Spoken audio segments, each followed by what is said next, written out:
Naitwa Benadeta Mpunga, ni mwakilishi wa walimu wanawake wilaya ya Mufindi.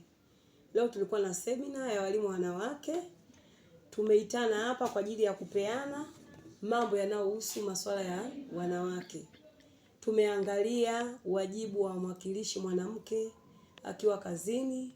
Tumeangalia haki za mwalimu mwanamke anapokuwa kazini. Kwa mfano, tumeona haki ya mwalimu mwanamke ni kupata likizo yake ya uzazi, ambayo likizo yake ya uzazi anatakiwa apate likizo ndani ya siku 84 akiwa amejifungua mtoto mmoja. Lakini kama akijifungua watoto mapacha au watoto wawili kuendelea, anatakiwa ongezewe siku 14. Vile vile tumejifunza nafasi ya mwalimu mwanamke kushiriki katika nafasi mbalimbali za uongozi, kwamba mwanamke ana haki ya kushiriki katika nafasi mbalimbali, ana haki ya kugombea, kwa sababu wanawake wengi wapo nyuma katika nafasi za uongozi.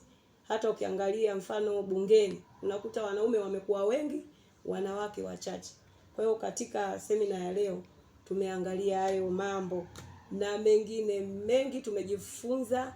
Tumekumbushana mambo ya fao la uzazi kwa mwalimu anapokuwa amejifungua mtoto. Tumejifunza mambo mbalimbali